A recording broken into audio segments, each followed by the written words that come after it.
Watch live on YouTube and make sure to subscribe.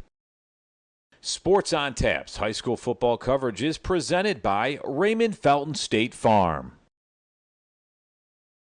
With the auto insurance market constantly changing, call a professional that will put your needs first. Ray Felton State Farm is a team of licensed professionals that will assess your risk, explain coverage in detail, and assure you understand what would happen if you ever found yourself in a claim situation. You can visit rayfelton.com or call their office at 234-284-2996 for a free quote on your home, auto, renters, and life insurance needs. Whether you're hosting a corporate event, wedding, conference, concert, or any other special gathering, our comprehensive range of services will exceed your expectations and elevate your event to new heights. RRT Productions. We shoot, we edit, you win. Visit our website at www.rrt-productions.com. Hand-and-built leather goods. Leather goods built for life. Made by hand in the USA, all goods are made with veg-tanned leather. Some of the best quality around and made by a U.S. veteran. Check out their website, www.handbuiltleather.com. GV Art and Design is a creative boutique specializing in original artwork, design, and apparel. With 4 locations in Lakewood, Avon, Willoughby, and Kent, you can visit their store and check out their collections including Cleveland sports teams, Ohio colleges, and much more. Use the code ONTAP10 for 10% off your order. GV Art and Design, original and one of a kind.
Welcome everybody to show presented by Ray Felton State Farm Insurance. You got to hear about him and all of our other wonderful sponsors right before the show. Make sure you stay tuned right in the middle and at the end of the show to hear more information about our fantastic sponsors. You are watching us on our YouTube channel at Sports on Tap. My name is Ed Dick, alongside Rob Troutman, Professor Hype, Sean Duffy, Dr. Hoops, Noah Jacobson, and of course, Josh Jeffy, the sewer diver himself. Again, you're watching us on our YouTube channel. Make sure you follow us on X/Twitter at SOT Podcast, Facebook, Sports on Tap, Threads at SOT_podcast, and of course our website, sportsontapodcast.com, to get all the latest information on scores, standings, and where we're going to be for the following weeks. We are past week 9, and I can't believe it. This has been a fast season, it seems like, even though it started early in August. And we have a lot to get to today. We are not going to have a student athlete on today. We will plan on having student athletes on throughout the rest of our coverage time in the next 7 weeks. But with this week being the penultimate week, well, actually the last week of the season, we thought it'd be more valuable to go through our playoff regions, more specifically through our conferences. So we'll do our conference recaps, and within those conference recaps, we're going to go through some of the teams in those conferences and figure out where they are for playoff standings. A lot of teams are locked in, at least made the playoffs. Some teams are locked into a certain seed. Some teams are mathematically eliminated. You're going to hear about all of that here tonight on our Sports on Tap show, presented by Ray Felton State Farm Insurance. And of course, we're going to go through our Power 10, our Ray Felton State Farm Insurance Player of the Week contest, and where we are going to be for Week 10, the last week of the regular season. All right, let's get to it right away.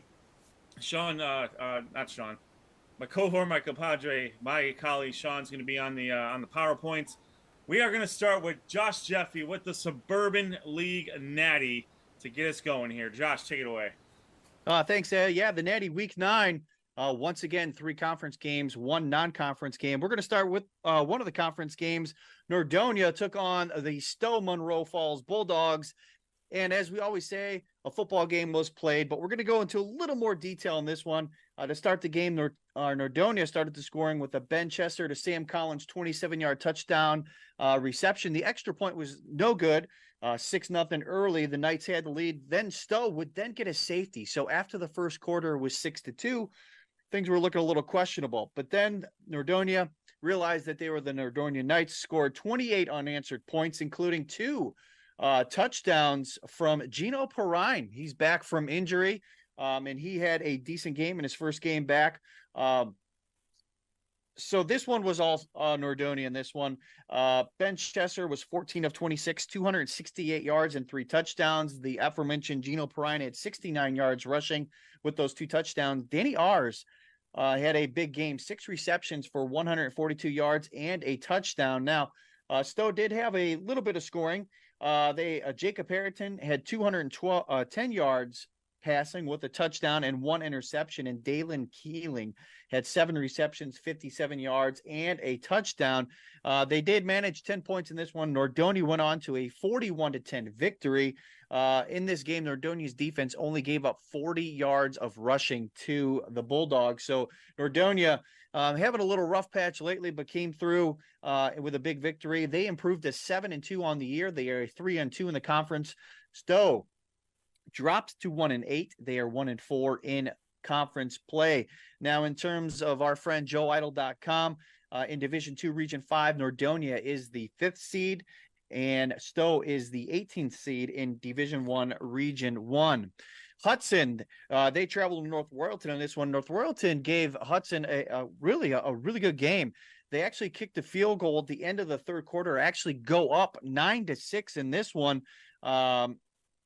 And then with 8 minutes left in the game, Hudson regained the lead. Tegan O'Gwyn scored on a 10-yard touchdown run, and that would be it. The final score in this game was 14-9. In the loss, North Royalton running back Cody Miller ran for 158 yards on 38 carries. Joseph Calarco had a 24-yard touchdown reception for North Royalton. Tegan O'Quinn, he also, in addition to that rushing touchdown he had a 6-yard touchdown reception in this one. And for Hudson, filling in for the injured Ian Ludwig, Brendan Funyak had 20 carries, 128 yards. Hudson does improve to 7-2. They are 5-1 in the conference. North Royalton drops to 1-8. They are 0-5, still without a conference win. In terms of Joe Idle, Division II, Region 5, Hudson is the 4th seed, and Division II, Region 6, Royalton on the outside looking in if the playoffs were to begin today at the number 21 seed. Now, this was probably the biggest game of the week in the Suburban Natty.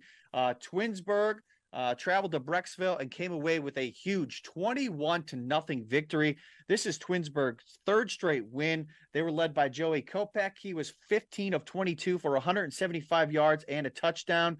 25-yard rushing touchdown. He had 25 yards rushing as well as a rushing touchdown in this one. CJ Leiden, 5 receptions, 70 yards and a touchdown for the Tigers. And I got this stat from the Akron Beacon Journal. Jaden Dye for the Tigers had 9 pass breakups in this game. So really doing a good job on the defensive end. For Brecksville, last week's Player of the Week nominee, our State Farm Player of the Week nominee for the Suburban League was Eli Beach. He did have 21 carries in this game for 92 yards. Kyle Keener had 5 receptions for 95 yards for the Bees, but just not enough. Twinsburg, huge. They needed that victory to improve their chances of making the playoffs, and they did. They improved to 5-4 on the year, 2-3 in the conference. Brecksville drops to 5-4. They are also 2-3 in the conference. In terms of Joe Idle, in Division II, Region 5, Twinsburg is now the number 13 seed. For the last couple of weeks, they were floating around at the 16th seed, but now they are number 13, kind of controlling their own destiny. And then in Division II, Region 6, Brecksville is the 9th seed. Probably the best game was the non-conference game that pitted the Wadsworth Grizzlies. They traveled to Fort Hill, Maryland, and took on the defending 1A state champs in Maryland. Wadsworth was actually down 28-7 at the half. And then to start the second half, they reeled off 4 unanswered touchdowns. They had touchdown runs from Nathan Metzger, Gavin Madigan, and Will Stack. Drew Jones also added a touchdown reception. So they were down 35-28. Fort Hill converted on a 4th down conversion. And then later in that drive, another 3rd down conversion. So Fort Hill was down at this point, 35-28. And their 3rd down conversion that they converted was actually their first of the game. Up until then, I believe they were 0 for 9 on 3rd down conversions. They went 92 yards in less than 4 minutes. Running back Jabril Daniels scored a touchdown, and then he also converted the 2-point conversion with 51 seconds left, securing the win. Fort Hill defeats the Wadsworth Grizzlies 36-35. For Wadsworth, Gavin Madigan had 7 rushing attempts for 84 yards and a touchdown. He also added 60 yards on 2 receptions with a touchdown. Will Stack totaled 229 yards, 3 total touchdowns. And for Fort Hill, they have some players. Jabril Daniels, 20 carries, 177 yards, 2 touchdowns. And Tristan Ross had 3 receptions for 101 yards and a touchdown. He also added a 94-yard kickoff return for a TD. So looking at this game, Wadsworth was reeling, but they came back. Defense started to play well in the second half, came down, made it a really good game. This was actually Fort Hill's first ever time playing a team from Ohio, and Wadsworth really showed out well and showed up to play a very good game. Wadsworth does drop to 7-2. This was not a conference game, so they stay at 5-0 in the Suburban Natty. Fort Hill, actually, kind of a side fact, they improved to 6-0 on the year. Now, Division I, Region 1, Wadsworth is now the number 4 seed. And fellas, Ed, I'll toss it back to you. That wraps it up for the Suburban Natty. Really fun week. We're getting down to the nitty gritty, but a fun week for sure. No doubt. I mean, the Wadsworth Fort Hill game was fantastic. And Twinsburg, we're waiting to see if they can get what. They've been playing well all year, and we're waiting for them to get a victory against a plus 500 team, and they got it with Brecksville. And they really put themselves in a really good chance to qualify for the Division II Region 6 playoffs. Talking about that, so I'm going to pull up joeidle.com, as Josh mentioned earlier. And we'll go through a little bit of what we're talking about here. So I'm going to borrow the shares. I'm going to borrow this from Sean. JoeIdle.com is unofficial. but I think he's been doing this long enough to know, for all of us to know, that he is pretty much official when it comes to this. So here's how the points work. You get points for who you beat, and then you also get secondary points for who your beaten opponents beat. So basically, the more games you win and the more games that those teams win, you accumulate points. You get direct points from a win. You get 6.5 points for level 1 if you defeat a Division 1 team, 6.0 for Division 2, 5.5 for Division 3, and it reduces down to half a point all the way down to Division 7. And then you get your level 2 points are based off of who those defeated opponents beat. So let's look at Wadsworth, for example. Wadsworth is 7-2. They defeated mostly Division 2 teams except for a Division 1 team. So that gives them 42.5 Division level 1 points. And then the combination of all of those teams that have won and all those victories, basically it goes into a divisor based off of all those teams and how many games they play, and it spits out a number. So the two stats you need to know about is who you beat and who your beaten opponents beat. So looking at Wadsworth, they have clinched the number 4 seed in Division 1, Region 1. They will host 2 home games if they win in the playoffs. They do have a very outside shot of getting up to number 1, as we can see here. But they are locked into a top 4 seed at the very least. Still, Monroe Falls needs some help. So, John, I guess we can maybe tie this in. We'll move to it later. But Stowe Monroe Falls is at the very bottom of Division 1, Region 1. They need a little bit of help. They need to win and get some help to win in. And Stowe Monroe Falls, they do play Twinsburg. Josh will talk about the schedule here shortly. As far as the other teams in the division in the Natty, as Josh mentioned, Hudson and Nordonia, 4-5 right now. Very, very good. Hudson is locked into a top 4 seed, so they will host at least 2 home playoff games. Nordonia is a top 8 seed. They will host at least 1 playoff game.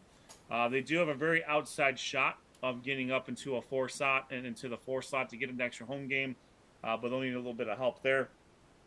Who else is in the Natty here? Twinsburg. Josh, as you mentioned, Twinsburg, they've jumped up from 16-17 up to 13. They do play Stowe Monroe Falls, a 1-8 team. So they'll get some Division 1 points, which is great from a Division 1 standpoint by beating Stowe, but Stowe has only won 1 game.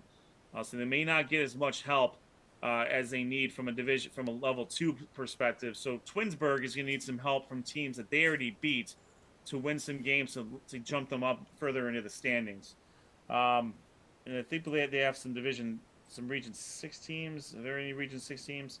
Brecksville, Broadview Heights.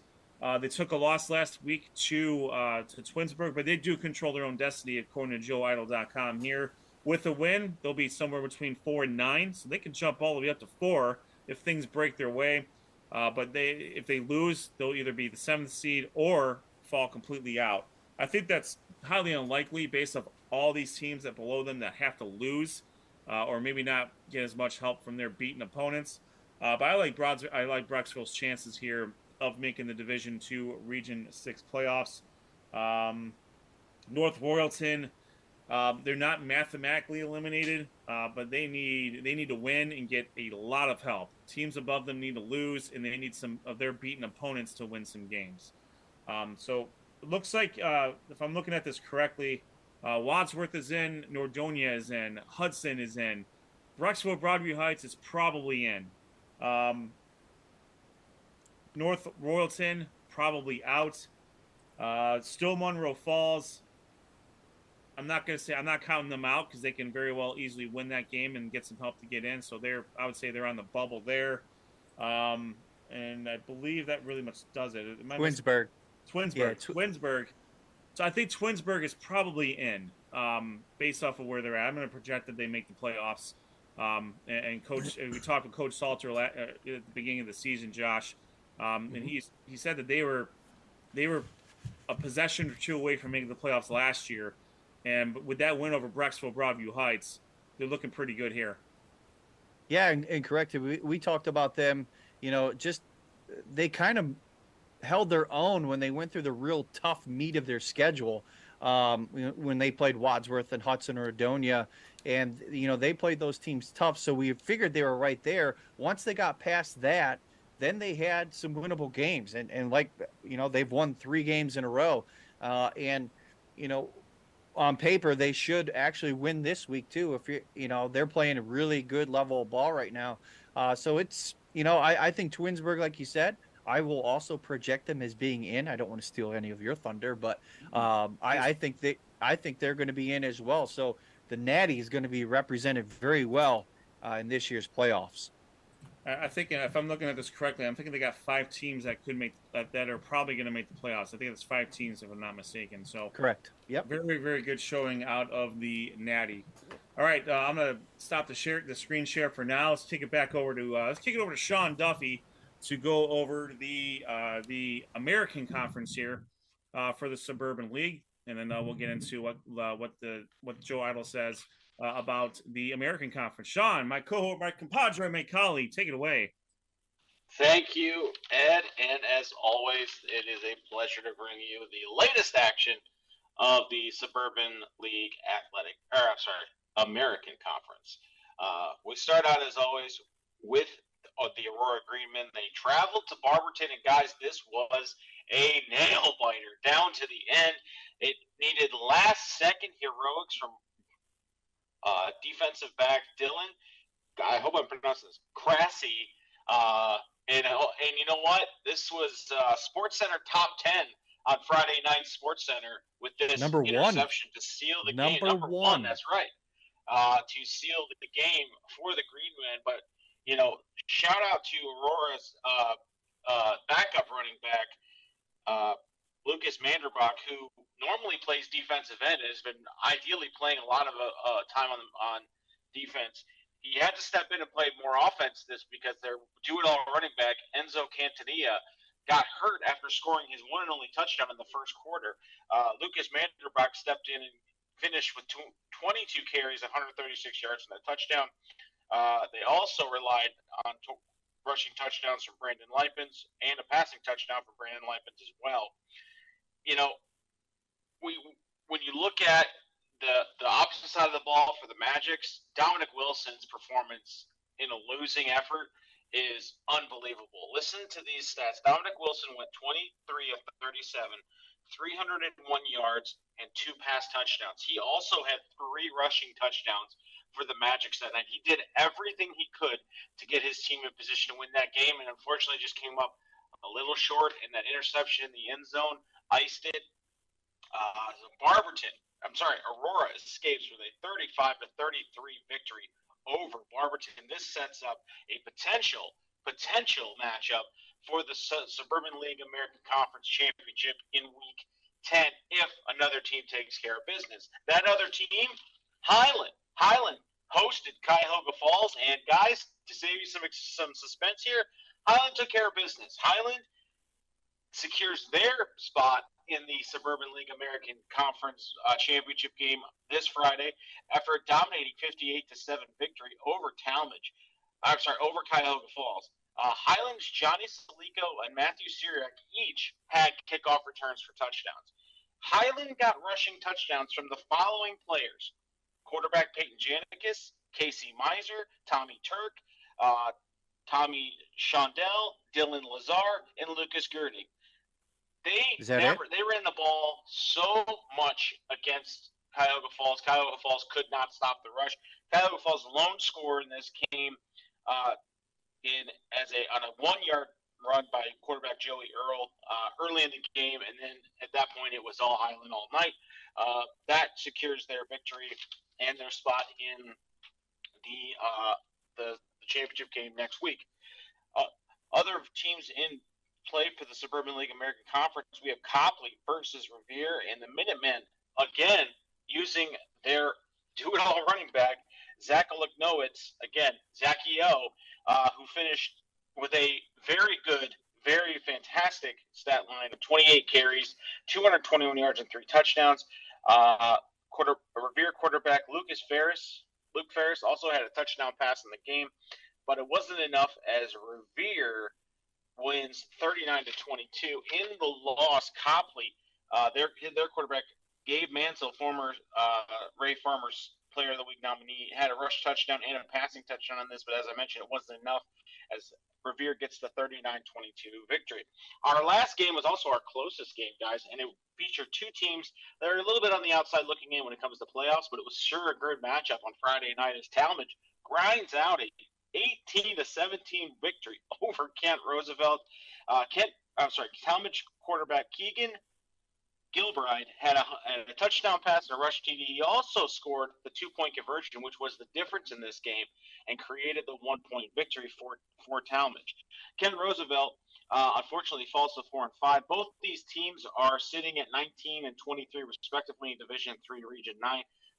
We'll get to that here in a second as it'll break down exactly where we stand with the Joe Idol in these playoff bids. But again, congratulations to Talmadge eking out an 18-17 victory. Our Suburban League Athletic Conference, our Suburban League Player of the Week nominee is Lucas Manderback. 22 carries, 136 yards, 1 touchdown, and a emergency backup role, pretty effective. Also led the team in tackles on the defensive side of the ball, played both ways. So pretty impressive effort, especially in a very close game against a rival in Barberton. This sets up, as I mentioned, the big matchup for the Suburban League American Conference title this week at Highland, where Aurora will travel in to take on Highland. And we'll also go ahead and go over the remainder of the schedule, including the Natty and the American Conference. But I'll kick it back to you, Ed, so we can talk some playoffs.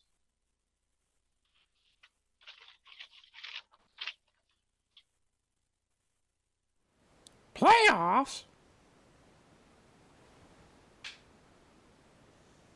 Hello. Hello. Hello. This is Ed Dick. There you go. Man, I don't know what's going on. All right, hey, Sean, tell you what. How about we go through the schedules for next week, and then I'm not hearing anything. No. Oh, I hear him. I hear it. I'm not hearing anything. All right, I got it. We'll go through let's go through the rest of the schedules first, and then we'll go back to the playoffs. To the playoff scenario. Let me pull this up here real quick. Sean, you still not here? And now he's on mute. He's on mute. Yes. All right, okay. Well, it looks like my earphones went to crap on me. No worries. Let's go through the next week's schedule, and then we'll go back. We'll cut back over to the American Division for the playoff standings here. So, for the National Division, what do we got going on next week, Josh? Thanks, Ed. In the Natty, Nordonia will travel to Brecksville. Wadsworth will travel to North Royalton. Twinsburg will travel to Stowe. And if you think you're not seeing a team, you are correct. Hudson actually does not have an opponent for Week 10, so they have a nice bye week going into the playoffs. All right, and the American Conference.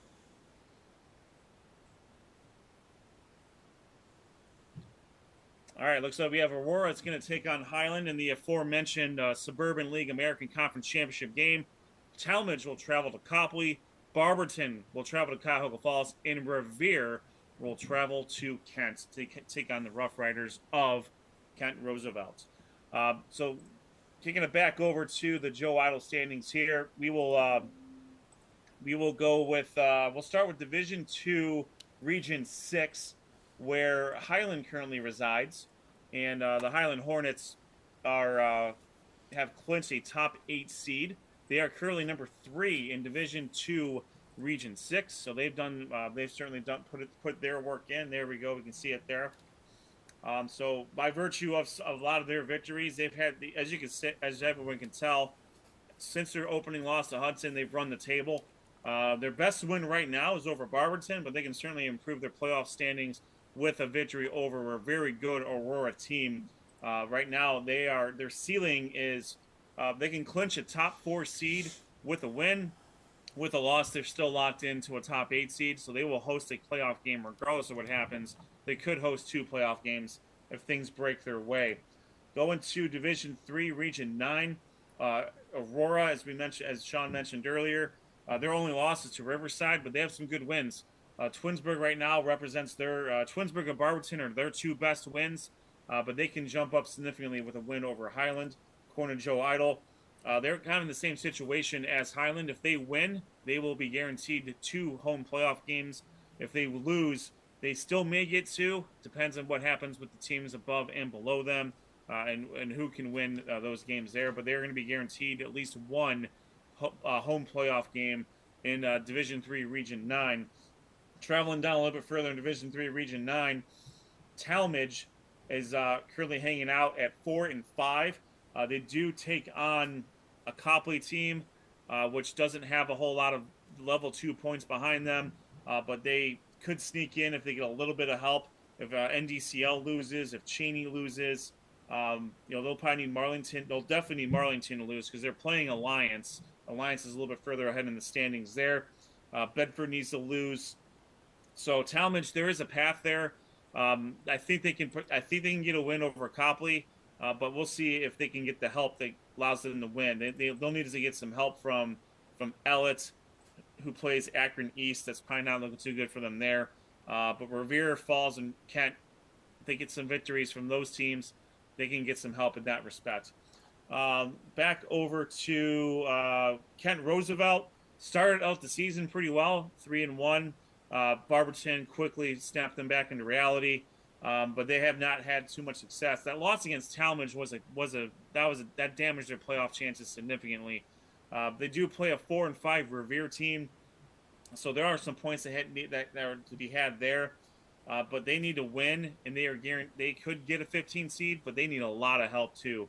All the teams that I mentioned that Talmadge needs to lose, Kent Roosevelt needs all the same stuff to happen there. So Kent Roosevelt's not looking too hot. Talmadge, closer. They need to win and get a lot of help. Let's go back to Division 2, Region 5. Barberton resides here. Barberton right now, they have clinched a playoff spot in the Division 2, Region 5 playoffs. Congratulations to the Magics there, despite the very close loss to a very good Aurora team. Sean talked about that a lot over the course of the year, that Barberton was going to be a bogey for a lot of teams, and Aurora almost fell to them. And so we know that they're tough, but they have clinched a playoff spot. They could have a home game, but if they lose, they're more than likely going to be on the road. But they are definitely in Division 2, Region 5. I don't believe there's any other teams here, so we got to go to Division 3, Region 10. I believe there's some other teams. Revere is in Division 2, Division 3, Region 10. They are not in the terrible spot. They do have a 4-5 game against Kent Roosevelt, that we talked about earlier. I would say right now their biggest loss is to Talmadge. If they had beaten Talmadge, that would have also put them in a better spot. So Talmadge got some good wins over some fringe teams to put themselves in a spot for the playoffs. Revere really isn't terrible. If they can defeat Kent Roosevelt and get some help from Maumee, Padua, and Bowling Green losing, Cloverleaf and Lexington, if they lose out, they have a good chance of probably making the playoffs, but it's going to be tough. They need some help. They need to win, and they need some help in order for Revere to get in. Cuyahoga Falls, I think they're in Division 2, Region 5. They are mathematically eliminated from the playoff contention there. So if I have this correct, Sean, it looks like Aurora and Highland and Barberton. Those are the 3 teams that are guaranteed playoff spots. And then Talmadge and Revere probably have the next best shot of getting in. And then Kent Roosevelt needs a lot of help. And Cuyahoga Falls is obviously out. Am I missing anybody there, Sean? Can you guys hear me? Yeah. Yep. There you are. Yeah. I would say, Ed, that you're being awfully generous, and they still have an outside shot in Talmadge and Revere, but I just don't see it. Everything falling their way, including for Revere. One of those has to be that Talmadge loses. So again, if everything falls away for both teams, one of those teams is not making it. The other one has a fringe shot. I mean, realistically, coming into this coming week or this past week, there's really only 3 teams in the American Conference that were probably going to be playoff teams anyway, in Aurora, Highland, and Barberton. Again, you look at how good these teams are, and we don't have a team that doesn't have wins on here. We have a very competitive team. The problem is that a lot of these teams that are on that are on the outside looking in from a playoff standpoint are in pretty tough regions. Division 3, Region 9, Division 3, Region 10, Division 2, Region 5. These are all very, very tough divisions to play in. And when you look at, Division 2, Region 5, for example, that's where, a lot of good teams are. And to break the top 16 in that particular region takes a really good effort. And we see, a team like Hudson that's not at the, they're in, but they're not exactly at the, top pecking order. They're a 4 seed right now. And, chances are they're probably going to stay at a 4 seed even with a win this week. I don't necessarily see them going above a Riverside or a Walsh Jesuit or even Archbishop Hoban is a wet dream for Hudson to get up there. Nordonia, on the other hand, I think has the opportunity. But again, when you look at Barberton, they sit at 8. They clinched the playoff spot. Good for them. Probably going to be on the road. If they are on the road, they're going to be on the road most of the playoff run, however long that is. But again, these are, we talk about it all the time, right? In the American Conference, these are the teams that are year in, year out, since we've been covering this division and this conference. These are the 3 teams from this conference that are consistently in the playoffs each year. And what I'm liking seeing is that we see teams like Revere and Talmadge and even Kent Roosevelt, make overtures towards getting better and being more relevant at this time of the year. But again, look where they stand, look where they sit. You can say the same thing for a team like, for anyone out of the national conference as well. So it'll be interesting to see. But again, I don't expect more than 3 teams out of this conference to make the playoffs coming out at the end of coming into next week when we actually start the playoffs. We'll see. But again, I'm expecting those 3 teams to make it. No one else from the Suburban American Conference. Sean, the more I think about it, I agree with you. In with what Joe Idle has done in the last few years, he's provided what the standings will look like if X and Y and Z squared happen here. So right. To your point, a team like Talmadge, right now, they have 9 points. Dover has 10. But if Dover gets a win in week 16, they're gonna probably stay where they're at. Talmadge, because they're only playing a team with 1 win, they're not going to get help. So their best would be somewhere around 10.8 or 11.95, which is significantly lower than a lot of these other teams. If they win, they will get in. So that's exactly what that's. And even if they lose, Alliance can lose. They're still going to have more points, most likely than a Talmadge would, even if they win and get all the help that they need. So Talmadge, unfortunately, is on the low end of the spectrum there, where a win for them is not probably, to your point, probably isn't going to jump them up without a lot of teams losing, and a lot of those beaten opponents that they beat also lose. So I think you're right. 3 teams looks about right, is probably correct for the Suburban League American Conference. All right, we're going to go through one more conference, and then we'll take a quick break and hear from our sponsors. So let's jump over to, I'm going to stop the share, get it back to Sean on the PowerPoint, and let's go over to Rob Troutman, who has the Southwestern Conference. So we'll go through the recaps, what we're doing for next week, and then we'll go through this playoffs for the Southwestern Conference. It's pretty easy because it's all Division II, Region 6, except for 1 team. So, Rob, take it away. All right, thanks, Ed. And right now, let's go to Week 9 Southwestern Conference, where Berea Mid-Park, they hosted Olmsted Falls, and it was the rivalry and the battle of Bagley Road in this one. Berea Mid-Park, their offense, they got on track early and often, getting out to a 21-0 lead thanks to 2 scores from running back Noah Silva and 1 from Devin Zahersky. Noah Silva was a Ray Felton State Farm Player of the Week nominee, and he's been just absolutely solid for the Titans. Olmsted Falls, they finally did get on the board with a nice pass from quarterback Jimmy Rossell to wide receiver Trent Habernicki. The extra point was no good. So both defenses, they were playing well and getting stops until Devin Zahersky, and he would catch a pass from quarterback Daniel Bowser. Berea Mid-Park, they led 28-7 at halftime in this game. and they weren't messing around. But the Bulldogs, they would respond after half with a touchdown and a 2-point conversion. It was running back Derek Neckar. He scored from 20 yards out, and all of a sudden it was a 28-14 game, and you could see the momentum switching in this one as Neckar would again score, as Olmsted Falls would get as close as 28-21 here, but they couldn't get any closer as the Titans, they do hold on for the 35-21 win in this one. Berea Mid-Park, they improved to 5-4, 4-2 as Olmsted Falls does fall to 6-3, 4-2 in conference. For Berea Mid-Park, it was Noah Silva who had 20 carries for 208 yards and 3 touchdowns. For Olmsted Falls, it was Derek Neckar, had 11 carries, 73 yards, and 2 touchdowns. North Ridgeville, they traveled to Avon Lake, and the Rangers, they're looking to have their first winning season since 2015.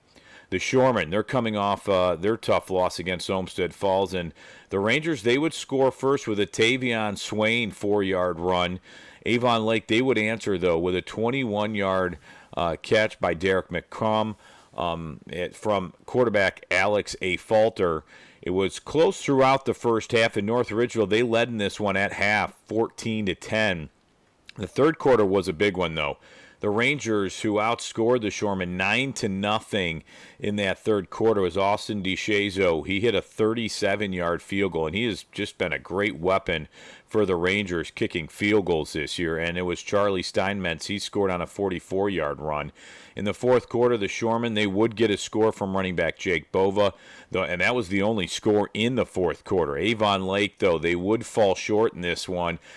23-17, the Rangers go on the road and get a huge win at Avon Lake. The Rangers improved to 6-3, 3-3 in conference as Avon Lake falls to 6-3, 4-2. Avon Lake, they were led by quarterback Alex A. Falter, who passed for 144 yards and a touchdown, but he also did have 3 interceptions.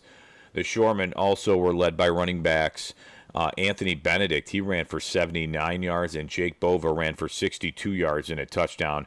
For the Rangers, they were led by Charlie Steinmetz with 95 yards and a touchdown, and Tavon Swain with 45 yards and a touchdown. Again, North Ridgeville gets the 23-17 win. Avon versus Amherst. They took it on the road, did the Eagles, and they were looking to win their 8th straight Southwestern Conference championship. And it started, though, with Amherst, as they were a little bit of a problem in the first quarter. Amherst scored out a touchdown by Jonathan Williams, catching a pass from quarterback Cole Norris. After the first quarter, Amherst led 7-0 in this game. Avon's offense, though, they might have started slow in this one in the first quarter, but it changed pretty quickly in the second quarter as they put up 35 points in that second quarter. Nick Colburn and Ty Beerbaum had a pass from quarterback Nolan Good. They would score for Avon. Amherst, they would answer, tying the game at 14 as Tristan Young caught a 3-yard pass from quarterback Cole Norris. Avon would go on to lead the Comets 35-21 at half. So give credit to the Comets here. I thought they did a really good job fighting the Eagles in this one and keeping it close. But in the second half, the Eagles really dominated and outscored the Comets 28-7. Avon quarterback Nolan Good, he threw for 347 yards and 4 touchdowns. And his support crew, wide receivers Grant Barr, 5 catches, 172 yards and a touchdown. And Matt Maxey, he caught 7 passes for 106 yards and a touchdown. For Amherst, it was Comets quarterback Cole Norris. He passed for 243 yards and 3 touchdowns. And wide receiver David Dudziak, 5 catches for 87 yards. Again, Avon, they get a big win on the road in Amherst, 63-28. Avon undefeated at 9-0, 6-0 in conference. Amherst falls to 3-6, 1-5, and Avon winning their 8th straight SWC championship. All right, Elyria, they took on Midview, and this was a great one. Both teams really continuing to grow despite their records being a little bit different this year. Midview, they got off to a quick start on offense, scoring 3 touchdowns, and they got out quick to a 21-0 lead. Scores from quarterback Ethan Elbert on a 40-yard run. Wide receiver Dane West connected with Elbert on the next 2 scores. And Elyria, they finally would get on the board. And this running back has really stepped up this year. Kevin Jordan, the running back for Elyria, 1-yard touchdown run. And he continued his great running, and what a workhorse back. 30 carries, 158 yards on the night with 3 touchdowns. Midview, though, they led 28-7 at half. And it was the Middies scored out of half with wide receiver Dior Jones. He used to play with Elyria. He scored on a 45-yard pass from Albert. It was 35-7 in the third quarter before Elyria really tried to make a comeback here. They outscored the Middies 21-7 in the second half with scores from Kevin Jordan, who scored 2, and Lauren Anderson Oliver with the other score. The Pioneers got as close as 28-21 in this game. They didn't give up, which I think says a lot with Coach Fox's team. And the Middies, they would score with a Anderson touchdown. Midview, though, they did hold on, and it was a close one. 35-28, Midview wins this one. Middies quarterback Ethan Elbert, he threw for 207 yards and 3 touchdowns while rushing for another 84 yards. His wide receiver, Dane West, he had a great night. 5 catches, 126 yards, and 2 touchdowns. And for Elyria, they were led by running back Kevin Jordan, who rushed for 158 yards and 3 touchdowns. And hold on one second here as we get back on track. And we're good. Okay, so the Ray Felton State Farm SWC Player of the Week nominee is Berea Mid-Park Noah Silva. 20 carries, 208 yards, and 3 touchdowns on the day.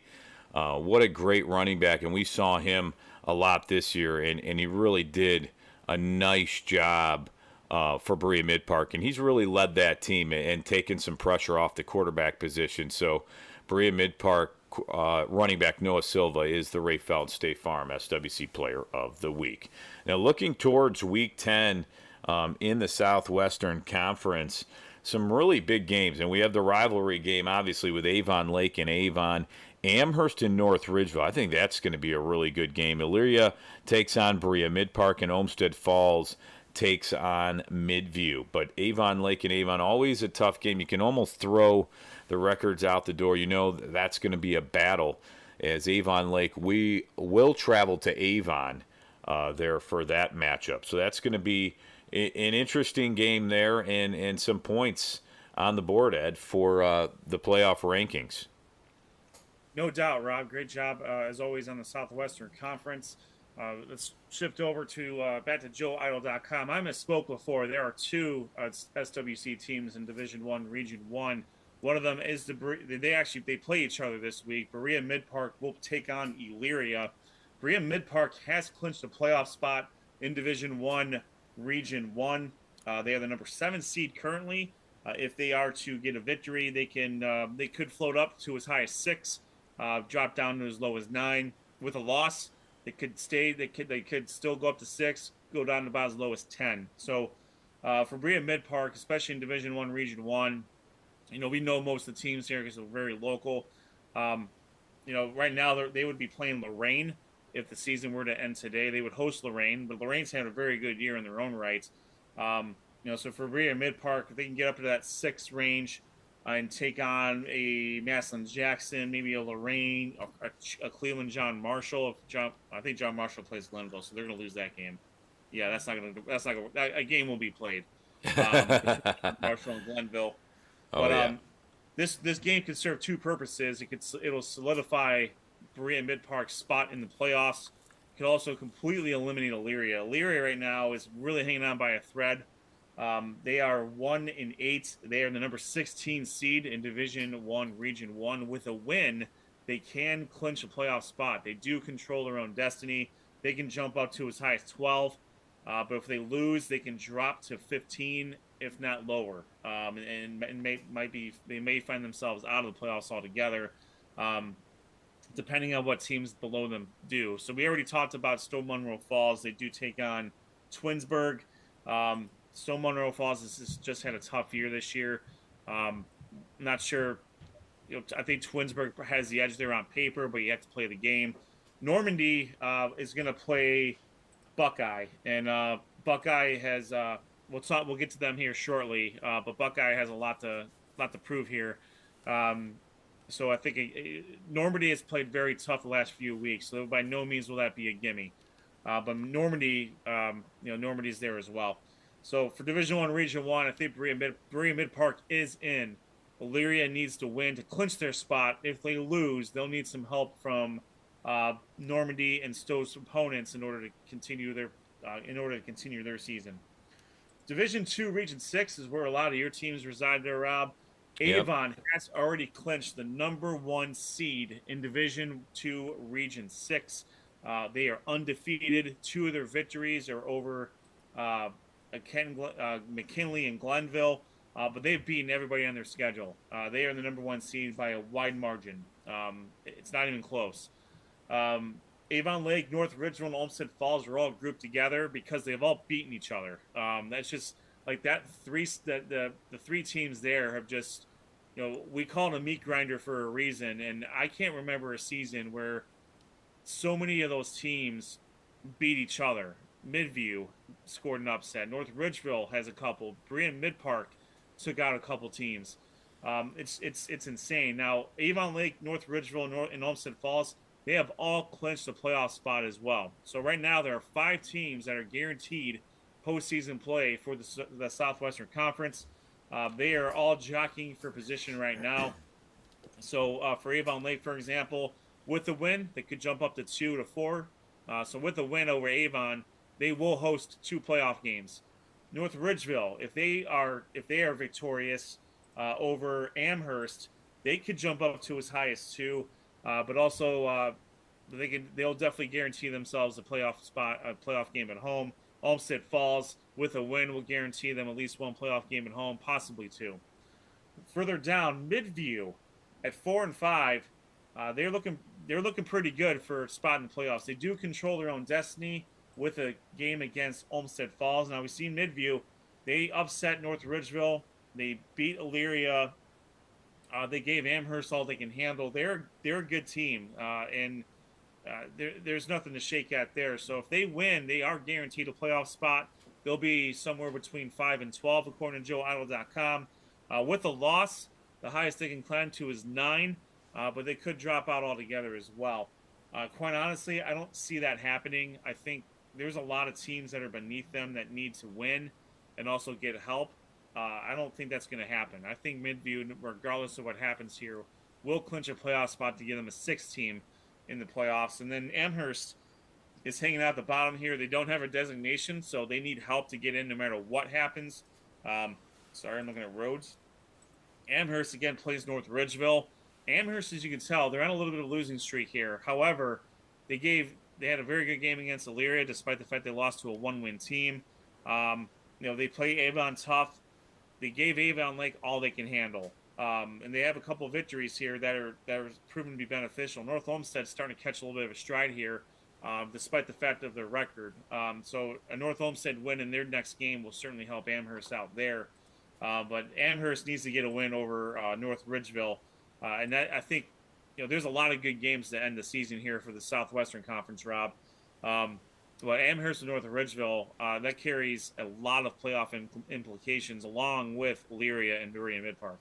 Yeah, if Amherst can get a win, I mean, they could get some points there and jump right into the thick of it. But like you said, Avon separated themselves away from the rest of the pack. Up at the top, they're the only undefeated team, and then you had Avon Lake, North Ridgeville, and Olmsted Falls. North Ridgeville beat Avon Lake and Olmsted Falls, and then Olmsted Falls beat Avon Lake. So those teams were going back and forth a little bit. And Midview, everybody was pretty much beating each other up, and Avon's just sitting pretty at the top, and they just got the job done. Jack Armstrong, I thought, did a really nice job with this Midview team because they've been struggling the last few years, but they got some solid wins. Yes, they're 4 and 5, but they're still right in the playoff mix here. And you couldn't say that, before, obviously, during COVID. I remember they had a great game against North Olmsted that was a crazy high-scoring game. But a lot of these teams, a lot of SWC teams, I think, are going to make the playoffs. And, it's just Avon separates themselves. And, I mean, they have been absolutely dominant. Their closest game was Glenville this year. Look at Canton McKinley. They have 2 losses on the season, and Avon dominated them 28-7. I mean, like I said, Glenville was the toughest competition they faced. And give credit to Amherst. I mean, putting up 28 points against Avon, that's no small feat there. But Avon Lakes, they're going to have their hands full against Avon at home. So Avon will be at home in the rivalry game, and we'll see. Avon Lake really has nothing to lose there as they try to give Avon their first loss of the season. So it's going to be fun in that game, but a lot of good. I can't wait until after Week 10 when we can talk about some of these matchups and see where they fall in and who clinches and who might just be on the outside. But a lot of teams still fighting to make the playoffs here. No doubt. And we've been talking with the Southwestern Conference, especially as in the last few years. Avon's been the standard bearer. They've been in the state semifinals, I think 4 or 5 straight years. But Avon Lake has taken them out as an 8 seed before. To your point, Rob, even just in Week 10, this is going to be a battle. Avon is guaranteed the number 1 seed regardless of what happens here. But obviously, from an Avon perspective, you want to be going in with positive momentum. Mm-hmm. If you're Avon Lake, you want to win. You get a win here. You get 2 home playoff games, which is huge, and you put yourself potentially on the opposite side of the bracket from Avon. So you may not need to see them until the end, anyways. Yeah. You got some tough teams here in this upper area here. I mean, the lower division. If you're looking at the lower part of Division 2, Region 6, if Amherst can sneak in as a 16 or a 15 seed, we could be seeing a lot more Southwestern Conference matchups here in the playoffs, which we've certainly seen our fair share over the years. So now go ahead, Rob. Now I was going to ask you, Avon, they clinched the number 1 seed, and they're home. They are playing a rivalry game, but I wonder if they play, all their starts, because I don't know if Jacorian Caffey played this last week. I didn't see any stats on him this last week of getting any running attempts in their last game. They clinched the number 1 seed. Do they play some of the starters and then take them out? I mean, that's going to be something to watch. I mean, I would think they're going to play everybody, especially their last home game and with seniors and stuff like that. But they already clinched the number 1 seed and the home home field advantage in the playoffs. So it's going to be interesting to see what Coach Elder decides to do there going into the last game of the season, especially, being careful with injuries and not running these guys too hard before the playoffs. To your point too, I mean, they've already clinched they are the outright Southwestern Conference champions, regardless of what happens, because everyone has at least 2 conference losses. So, they've really accomplished everything they need to accomplish from a regular season perspective with 1 game to spare. So that's a good point, Rob. I'd be interested in seeing how Coach Elder handles that too. I think we both know Coach Elder and Coach Kostelnik for that matter too. They're both Mount Union guys. They're both they're very competitive. I think Coach Elder is going to want to win this game, just like Coach Kostelnik is for obvious reasons. So I think it's going to be, regardless, if Caffey is healthy enough to go, I would imagine he's going to go, just because it is such a huge rivalry game. And this is just my opinion. Yep. And Coach Elder and Coach Kostelnik have a lot of pride in their where they're at. So that's going to be a great game. And of course, you're going to be able to follow that game live on our Twitter/X handle at SOT Podcast. That will be one of our featured games of the week. Rob will be going out to that game this week. All right, we're going to take a quick break, get a word from our sponsors. When we come back, we will have the Greater Cleveland Conference with Dr. Hoops, the Great Lakes Conference with yours truly, and then we will wrap up with the Ray Felton State Farm Insurance Player of the Week, the Power 10, and lastly, where we are going. You're watching the Sports on Tap High School Football Show, brought to you by Ray Felton State Farm Insurance. We will be right back. School football coverage is on every Monday night at 7:30 p.m. Watch live on YouTube and make sure to subscribe. Sports on Tap's high school football coverage is presented by Raymond Felton State Farm. Have you compared insurance rates lately? Are you satisfied with your current insurance provider? If not, look no further than Ray Felton State Farm, a proud sponsor of Sports on Tap. For a free quote, call his office at 234-284-2996 or visit him online at rayfelton.com. ORT Productions. We shoot, we edit, you win. Visit our website at www.rrt-productions.com. For handmade quality leather products, check out Hand and Built Leather Goods. Check out their website, www.handbuiltleather.com. GV Art and Design, original and one of a kind. Check them out on their website at www.gvartwork.com and use the code ONTAP10 to get 10% off your full order. GV Art and Design.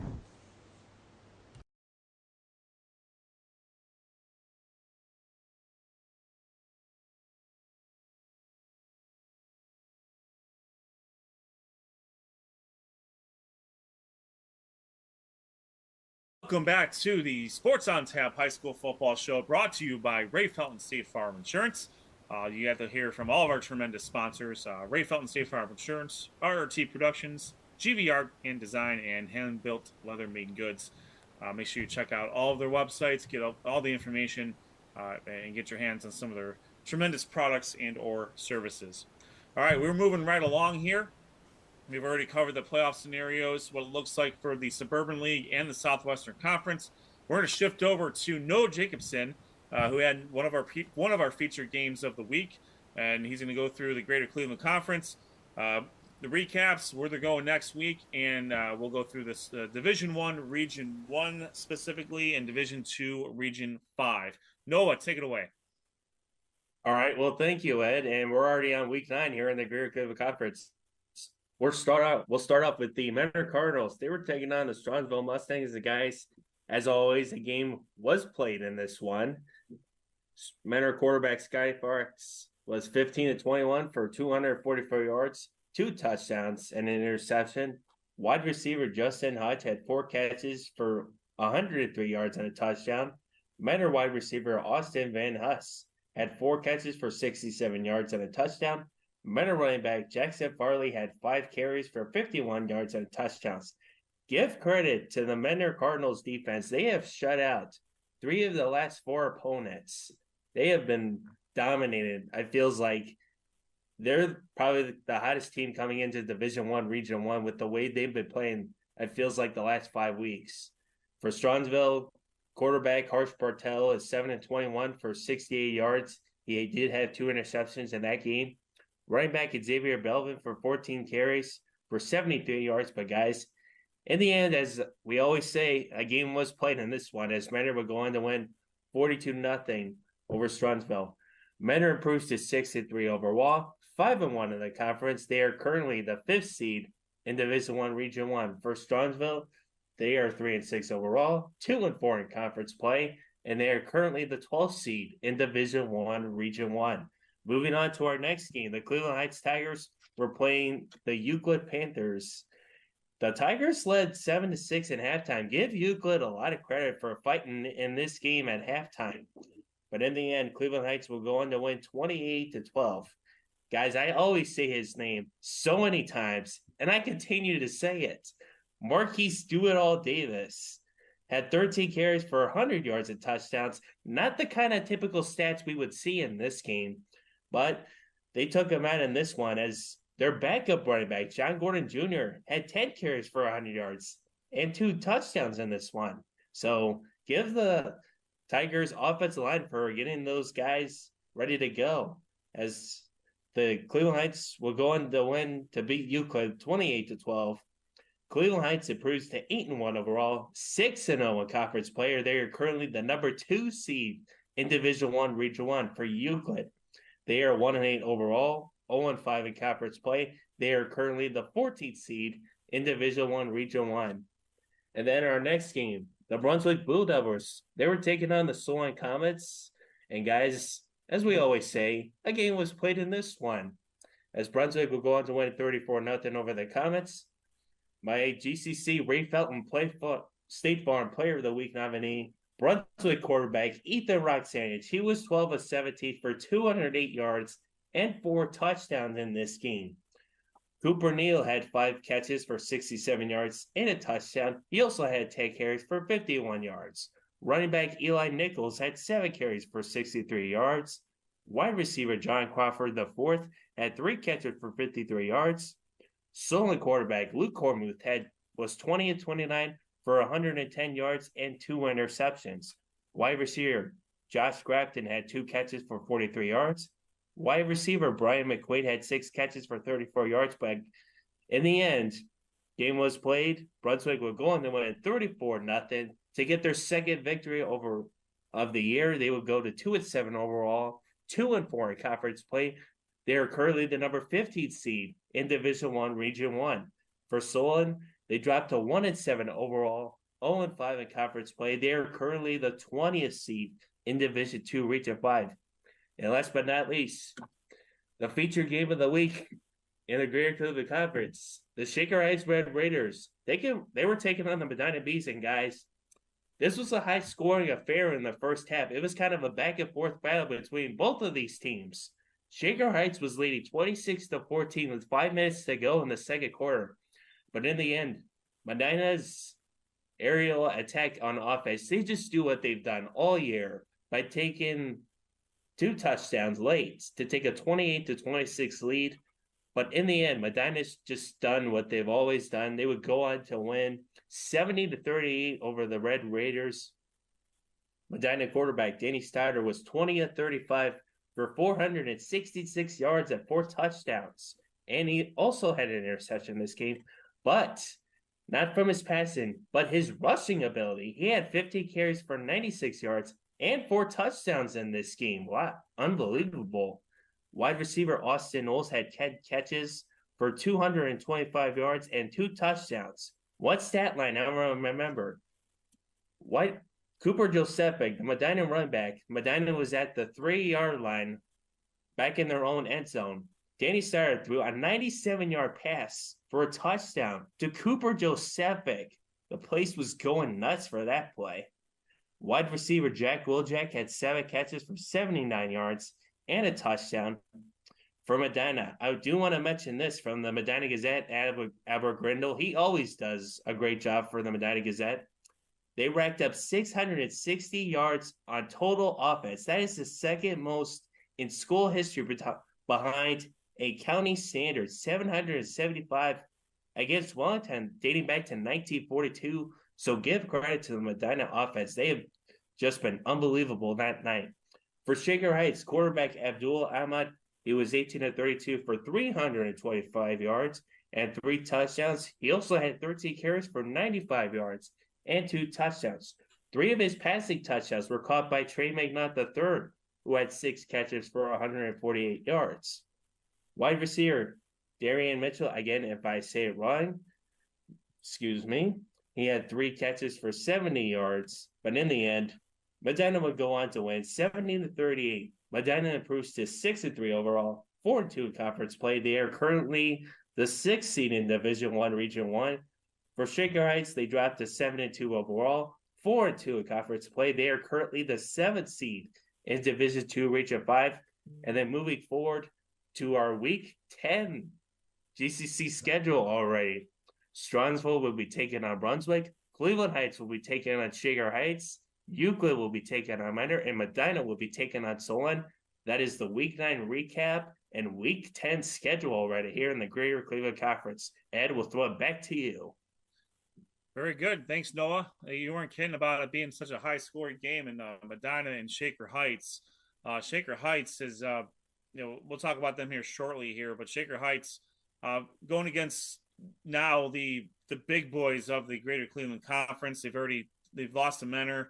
They've lost to Medina, and it certainly isn't getting any easier with Cleveland Heights, their next door neighbor in that rivalry game. And obviously Strongsville and Brunswick, there really nothing more needs to be said about that game from a lot of our perspectives.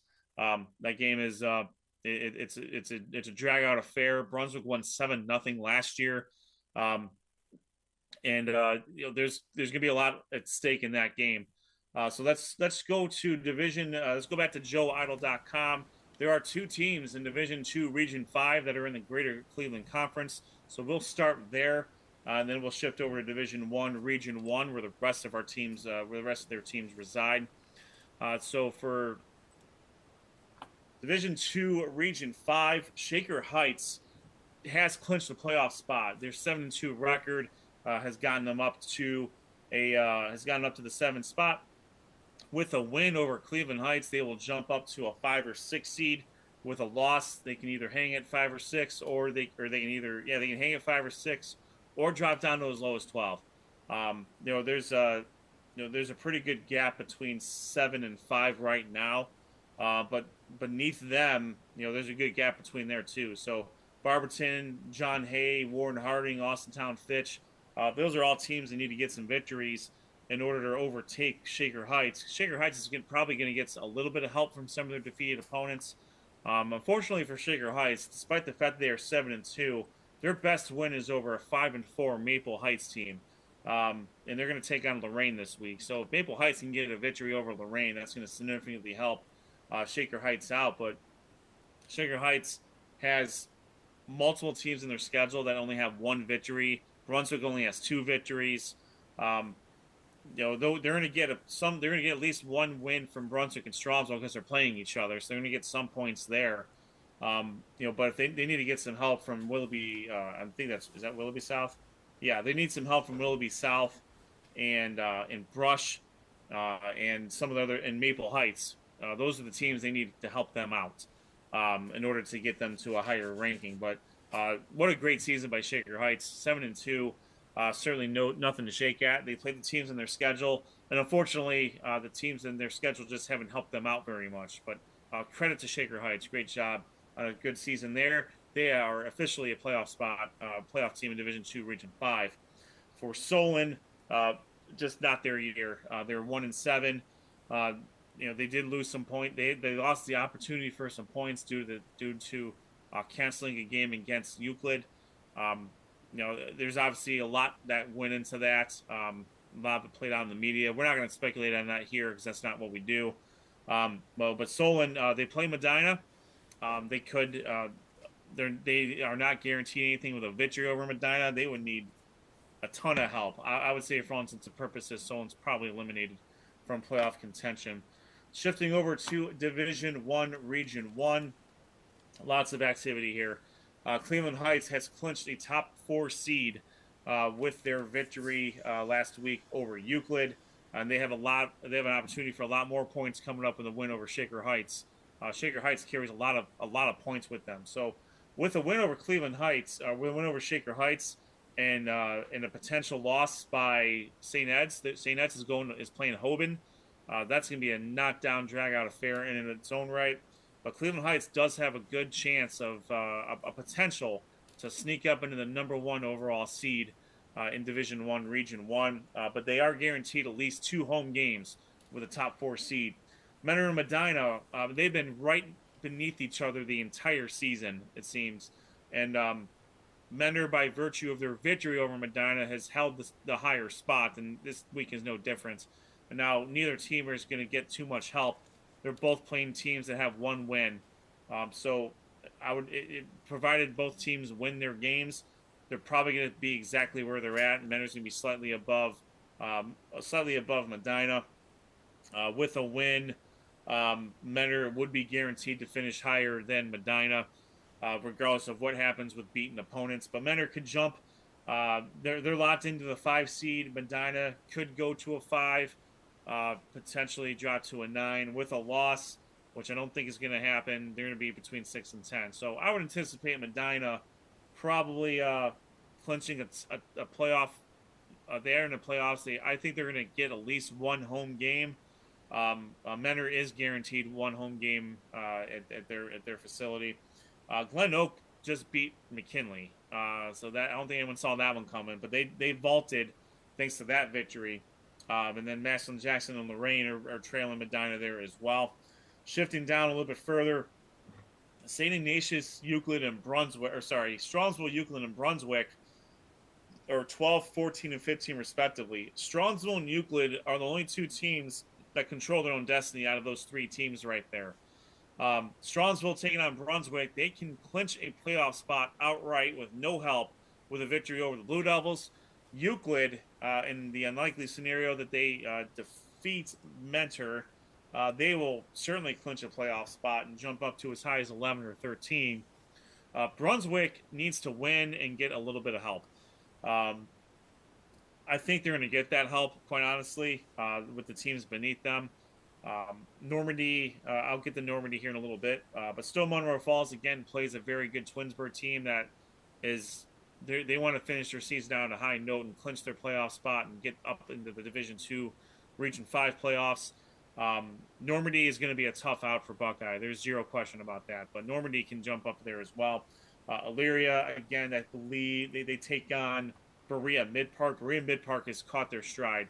I think Elyria is going to give them a game, but Berea Mid-Park is on another level right now. So I think Brunswick is probably going to be safe with a victory over Strongsville. But if they lose, they're leaving a lot to chance as far as dropping out there.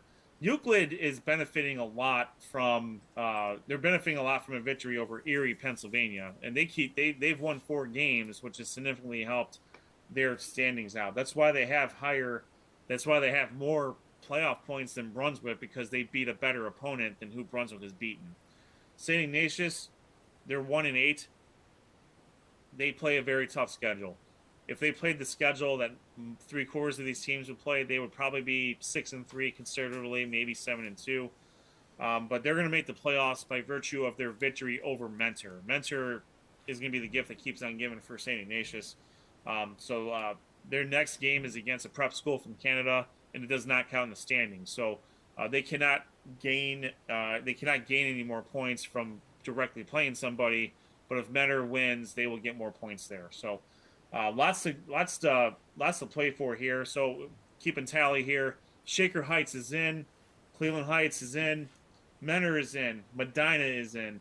Strongsville, even with a loss, is probably going to be in. So that's 5 teams. Euclid and Brunswick, I think they're both going to sneak in because I think the teams around them are going to lose. So I think I think there's a possibility that they sneak in as well. Unfortunately, Solon is they're probably not going to make the playoffs. So we're looking at the majority of the teams from the Greater Cleveland Conference are going to make the playoffs. A lot of that has to do with the fact that Division I, Region 1 only has 18 teams, but that is what it is. That's how they set it up. So, as we mentioned, Strongsville and Brunswick is going to determine a lot, and Cleveland Heights and Shaker Heights for playoff positioning in both of those respective regions. All right, let's shift over to finally the Great Lakes Conference. This was a great week. There's a lot of great games. Josh is going to wrap up the recaps this week with his recap of Rocky River and Bay for the Great Lakes West Division Conference Championship. But I'll start here first. Gilmore took on Buckeye, and I had a feeling this was going to be a rough one from Buckeye, especially coming off of a loss against Valley Forge. Gilmore is a very good team, and they punched Buckeye in the mouth. They didn't mess around. They took a 28-3 lead that eventually became a 35-13 lead. Buckeye battled back, 4 touchdowns by running back Troy McCann and 2 field goals by Braden Bonnet. It just wasn't enough. Jake Kavsich was phenomenal. He had 326 passing yards, 3 touchdowns. He also had 79 yards on the ground and a touchdown for Gilmore. Add it all up, Gilmore gets a 48-34 victory over Buckeye. Buckeye's Casey Murray. What we've noticed this year so far is that when Casey Murray has to throw more than, I would say, 10 to 15 times a game, it hasn't worked out. That means that Buckeye's been behind, and he just isn't as efficient when he's throwing more passes. He completed 15 of 35 for 229 yards and a touchdown. McCann had 17 carries for 147 yards and 4 touchdowns. Austin Heyer had 8 catches for 97 yards, and Trey Weidenmeyer 4 for 82. With the loss, Buckeye falls to 7-2 overall, but they are 2-1 in East Division play. They are number 7 in Division III Region 10.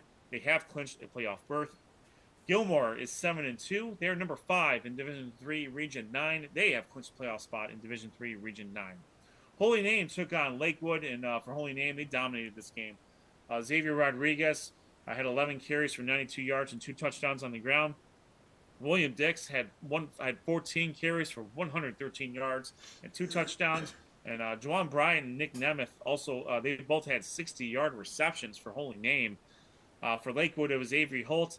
He had 22 rushes for 86 yards and a touchdown. He also completed 6 of 14 for 44 yards. Don McCulloch had 13 carries for 57 yards. We've noticed that a lot of teams have done a good job of shutting down Jalen Chappell and Alex Simons as of late. If they can't get going, that usually spells doom for Lakewood. Holy Name with the victory. They get a 34-6 win. With the win, they move to 3-6 overall. They are 2-1 in conference play. They are number 17 in Division 4, Region 13. Lakewood falls to 2-7. They are 0-4 in conference play. They are number 16 in Division 2, Region 6, despite their record. All right, Valley Forge took on Normandy. This game was played on Thursday night, and Valley Forge and Normandy, they put on a battle that Parma can be proud of. There is zero question about that. They went back and forth all night. Normandy started hot. They had an 18-yard touchdown run by Austin Simmons and then got the 2-point conversion. Valley Forge answered with a touchdown run and a reception by Ben Farson. That was a 10-yard catch from Danny Kewell to take a 14-8 lead. Elijah Gray, the quarterback from Normandy, he answered with a touchdown run to give the Invaders a 15-14 halftime lead. Highlights in the second half, they were all over the place. There are 2 more touchdowns by Ben Farson and Danny Kewell. A 99-yard pick 6 by the Normandy's Darius Calhoun. But Normandy got the last score, Valley Forge got the last score of the game, and Normandy just ran out of time. And Valley Forge escapes with a 40-37 victory and a very charged game against a very spirited Normandy team. Valley Forge is 4-5 overall. They are 3-0 in Great Lakes East Division play. They are number 10 in Division 2, Region 6. Normandy falls to 1-8 overall. They are 1-2 in conference play. They are number 17 in Division 1, Region 1. And they do control their own destiny for the playoffs. Valley Forge also controls their own destiny in the playoffs.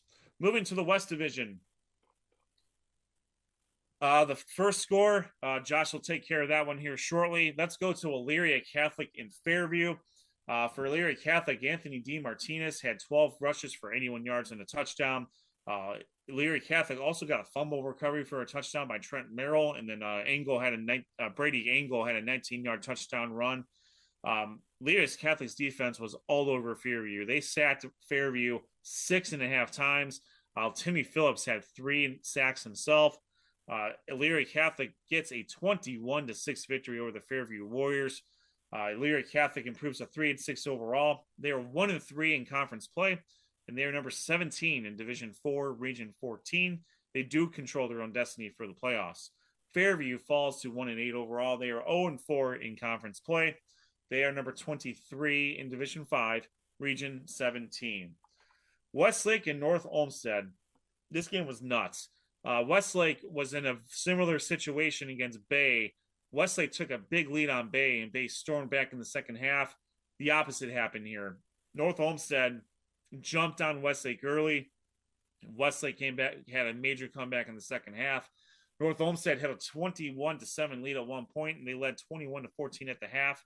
But Westlake would storm back to take a 42-28 lead. North Olmsted, they scored. They ended up taking a 49-48 lead with about 2 minutes left. Westlake gets the winning score from Matthew Porcelli with less than a minute to go in the game. Westlake escapes with a 54-49 victory over North Olmsted. And, for Westlake, it was Sam Brucieri. He was a monster. He had 29 of 38 passes for 302 yards and a touchdown. He also rushed for 3 touchdowns. Matthew Porcelli, 35 carries for 204 yards and 4 touchdowns. Chase Kelly had 9 receptions for 142 yards and a touchdown. Cooper Rummel had 10 catches for 91 yards. Malik Mosla picked off an option pitch that that North Olmsted was trying to do. He just picked it right off, took it to the house. So Westlake had their fair share of highlights. For North Olmsted, Colin Willard, makes a difference. He hadn't been healthy for the majority of the year. When he's healthy, North Olmsted is a formidable team, and they proved that here today. Colin Willard had 12 catches for 264 yards and 3 touchdowns. Those are some Austin Knowles numbers there. He also rushed for a 27-yard touchdown. Tommy Horsfall threw for 351 yards and 4 touchdowns. And Michael Pacifiumi rushed for a touchdown and had a kickoff return for a touchdown that covered 88 yards. But add it all up, Westlake with a 54-49 victory over North Olmsted. Westlake ups their record to 6-3 overall, 2-2 conference play. They are number 8, Division II, Region 6. They have clinched a playoff spot. North Olmsted drops to 2-7 overall, 2-2 in the conference. They are number 22 in Division II, Region 6. All right, I will disclose my player of the week after the Rocky River and Bay recap covered by Josh Jeffrey. I'm going to hand it over to him because this game was a doozy. Yeah, thanks, Ed. And it sure was. I mean, this is a big rivalry game. My second time this year, actually heading out to Bay Village to watch the Bay Rockets. This time my first time seeing Rocky River, so I was very looking forward to this game. And as you can see right on the video, you could go to our YouTube page, watch all the highlights and all the plays from this game. While you're there, make sure you subscribe to our YouTube channel so you can stay up to date on all of our content that we put on there. So back to this game. Yeah, like I said, rivalry game for the Great Lakes Conference Championship, at least the western side of it. And the scoring got started by the Rocky River Pirates as Julian Patty found Rowan McDougall on a great pass to the sideline. Perfect pass, 38 yards, touchdowns. They went up 7-0. And then Bay came in and they started doing what they do best, and that's run the football. And they ran the ball with Brendan Spellman and Rocco Hereditario. Both those guys combined for 290 total yards of rushing in this game. Both Brendan and Rocco had touchdowns in the first half of this game. And then we fast forward into the third quarter, trailing 14-7. Rocky River's Nick DeSalvo ties the score up at 14 with a 5-yard touchdown run. That was at the 7:47 mark. And these teams would just go back and forth with these possessions. Defense played a huge part in it. On the very next possession after Rocky River scored, Brendan Spellman scores his second touchdown of the game. And that was with 4 minutes and 14 seconds left in the fourth quarter.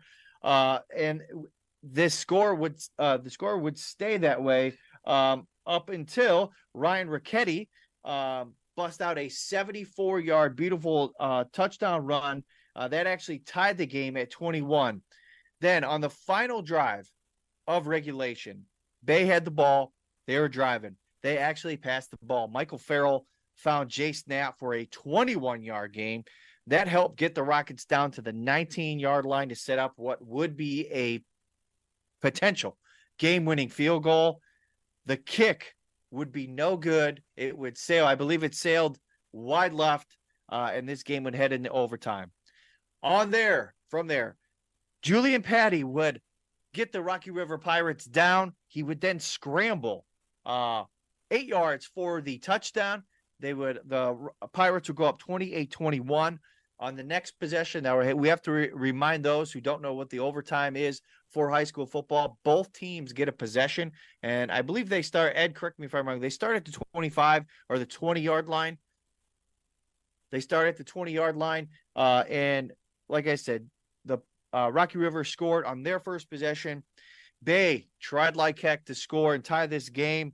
However, they were stopped on fourth down, and that gave the Rocky River Pirates the 28-21 overtime victory, clinching not only this victory against their rivals Bay, but a conference championship, at least in the Great Lakes Conference West.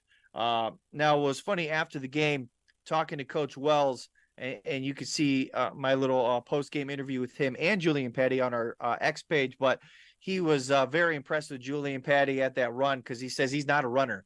And even Julian said so himself. He's like, I probably had like 10 yards of rushing the ball all year. However, he had a big 8-yard scramble for the touchdown and led his team to a victory. Some stats from the Rocky Riverside: Julian Patty, 11 of 15 for 158 yards, 1 touchdown and an interception. Ryan Ricchetti had 158 total yards in this game with a touchdown. And Nick DeSalvo, 17 rushes, 84 yards, and a touchdown. And Rocky River improves to 8-1. They are 4-0 still in the conference. Bay 7-2. They dropped to 3-1 in the conference. And I tell you what, one of the best games I personally seen. Glad I was able to go out there and cover it. That was a great job on the covers there, Josh. I just watching the kick again. It's like, man, that was he hit the crap out of the ball. Just a little bit wide. And if you have a chance to put it away, Rocky River, you got to do it. Yeah, and I'll say that, it was one of those chilly nights when you're close to a lake like that. The wind, came and gone throughout the game, and I know it was definitely, at least in the minds of the kicker and the coaching staff, and who knows on that play if he tried to, play the wind a little bit, but it was tough. You feel bad for him, but you got to feel good for Rocky River. They complete they've just been phenomenal this year. Their only loss is to a Sandusky Perkins team, which is wrecking people so far, and there could be a potential. No, they're in Division 4, so lucky Rocky River got to touch them so far. But great job on the covers there, Josh. The State Farm, not State Farm, the Ray Felton State Farm Player of the Week nominee for the Great Lakes Conference is Valley Forge running back Ben Farson. Stats are a little unsure, quite honestly. I do know he had 2 rushing touchdowns and 2 receiving touchdowns. That is confirmed. But he helped lead Valley Forge to a victory over Normandy. So Ben Farson, congratulations on that. Next week's schedule for the Great Lakes Conference in the East Division. Normandy is going to travel to Buckeye. Buckeye currently on a 2-game losing streak. Normandy's playing tough. Elijah Gray he's a problem for most teams. So Buckeye's going to have to really focus in on Elijah Gray. They were still able to score 37 points on Valley Forge. So Buckeye certainly a lot to look for and a lot to play for there. Holy Name is going to travel to Valley Forge. That will be for a chance for Valley Forge to win the Great Lakes Conference East Division if they are able to get a victory there. As far as we know, I'll be quite honest with you. I've seen some conflicting information. I'm going to go based off of what my understanding is. And right now, Valley Forge is undefeated in East play. Therefore, in my opinion, they would be the East Division champions. But I am certainly open to being corrected there. Lakewood's going to go off conference to play Brush. In the West Division,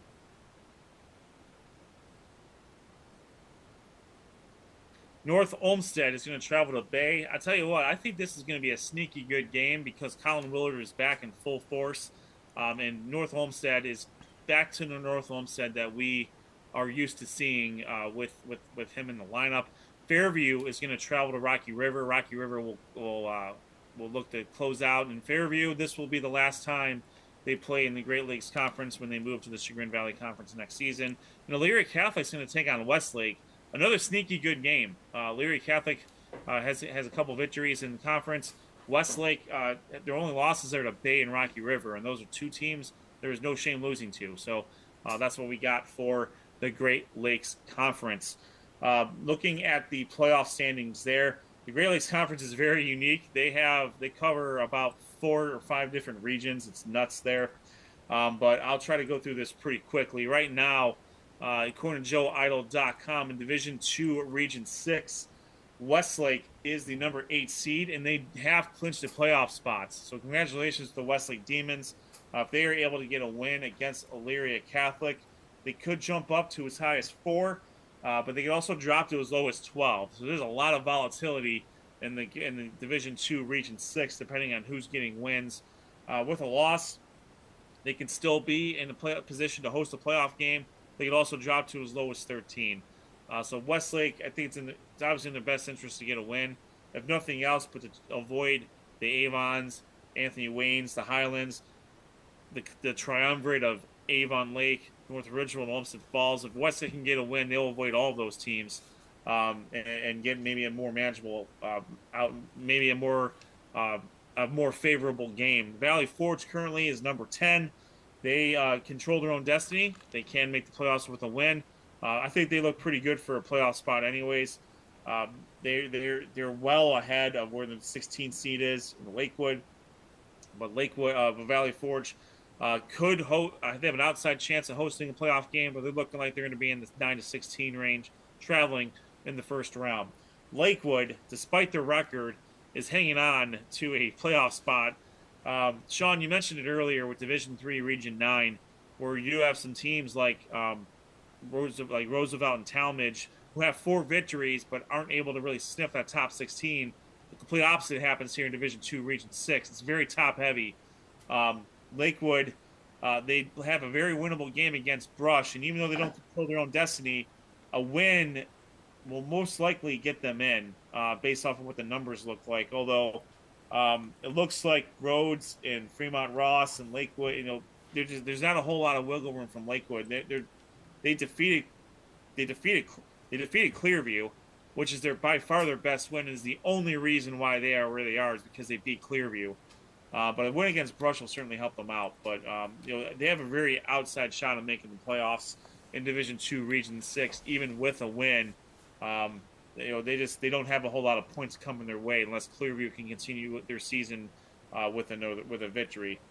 North Olmsted, again, with Colin Willard being out most of the year, they lost a lot of games that that they would have been more competitive in, and for all intents and purposes, they're kind of in the same place as Lakewood. I think they're going to be out, unfortunately, but you never know what'll happen in the playoffs here. But right now, it looks like Westlake and Valley Forge are going to be 2 teams that are in the playoffs in Division II, Region 6.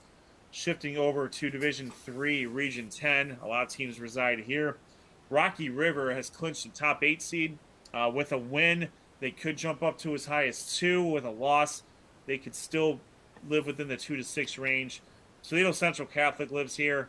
That's going to be tough for anyone to beat them, especially being that they just ran through Division II last year, including a victory over Hoban. Buckeye and Bay are right by each other. Buckeye is 7, Bay is 8. They both have clinched a spot in the playoffs. Buckeye and Bay can both jump up to as high as 6 with a win, drop down to low as 10 with a loss. But they're both in. I think that pretty much does it for Division III, Region 10. Shifting over to Division 4, Region 13. It's unreal how many conferences he's covered.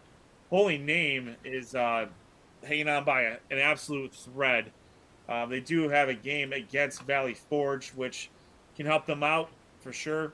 With a win, they could jump up to 11. With a loss, they are out. So they do have to win in order to give themselves a chance at a playoff spot. And they're going to need a lot of help from some of the teams that are above them. They all need to lose for Holy Name to jump them to get into the playoffs. But Holy Name is in a win or go home situation, no matter what it looks like. Division 4, Region 14, Elyria Catholic, same situation, although they do control their own destiny. They do have a contest against Westlake. I think this is going to be a good game. This will be a great game for Westlake to prove that they are in the upper echelon of the division of the Great Lakes Western Conference. But Elyria Catholic with a win can jump up to 11. But they will be guaranteed a playoff spot if they get a win. Elyria Catholic could drop out with a loss, or they could still stay in. It just depends. Cleveland Central Catholic, Bath, Vermilion, Upper Sandusky, all those teams are right around there. 2 of the teams control their own destiny. The other teams do not. But Elyria Catholic with a win will get in, and we'll see what it shakes out there. Unfortunately for Fairview, this will be the last time we probably mention them much beyond next week. Fairview, their only victory this year is against Lutheran East. They just had a tough go of it. As you can see, that they play a very tough schedule. They're a Division 5 school, and a lot of the teams they play are Division 2 or Division 3. They've been competitive in some of these games, no doubt. But Fairview is they're going to be out for all intents and purposes. So, according to what my numbers look like, I believe. Let me Open up my spreadsheet here. I thought I had it open up earlier. But it looks like there's going to be at least 5 or 6 teams in the Great Lakes Conference that are going to be making the playoffs here. Oh, maybe it's not going to open up. Come on. There we go. All right, yeah. So we have 6 teams that are in contention. I forgot to mention Normandy. Normandy is number 17 in Division 1, Region 1. And as we mentioned before, they do have an out. If they beat Buckeye, they will be in the playoffs. And it is not out of the realm of possibility that happens. Normandy, look at their schedule. They've played really good teams. And some of the team, and they've been very competitive. They're competitive against Westlake. They're competitive against Bay.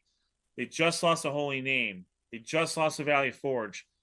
Buckeye is going to be no different. I think Buckeyes, they have a lot to prove this game. They need to win this game to maintain their momentum, to get momentum back. Normandy has a real good shot, has a shot to make the playoffs here with a victory over Buckeye, and they play teams tough. So if Normandy can hang around, and maybe wait for some mistakes, they might have a chance to get Buckeye as well. So that's where we're at for the playoff hunt for all of our teams. A lot to talk about here, but we appreciate your patience. I know we're running a little long here, so let's jump around. Let's jump to Josh and Rob for the Ray Felton State Farm Insurance Player of the Week polls. I think Rob will pull it up, and Josh can bring us out here. Thanks, Ed. Yeah, Player of the Week. Nominees sponsored by Ray Felton State Farm, of course. Ethan Rock-Sandage of the Brunswick Blue Devils, Noah Silva of the Berea Mid-Park Titans, Lucas Manderbach of the Aurora Greenmen, and Ben Farson of Valley Forge. 336 votes this week, not too shabby, but with 39.9% of the votes, it goes to Ethan Rock-Sandage of the Brunswick Blue Devils. So congratulations to him. We will be sending out a little gift package for him, but congratulations to all the nominees. Those guys, all of them had a really great week. Got to give props to Suburban League, Lucas Manderbach. You know, as Ed said, he stepped in, filling in for their injured starter, playing defense as well, still had over 100 yards rushing and made a lot of tackles on defense. So props to him. Ben Farson, we had him on last week. Props to him for being a nominee. And Noah Silva, Rob, you know, we were texting a little back and forth. You gave me his stat line. I'm like, oh, for sure, him. That was a big victory they had with Battle of Bagley Road. So really, really good nominees. Appreciate everyone for voting. Make sure you follow us on Twitter at SOT Podcast. We're going to have our polls up. You know, we got one more Player of the Week poll to go. So good stuff. Nice work, Josh. Very good. You too, Rob.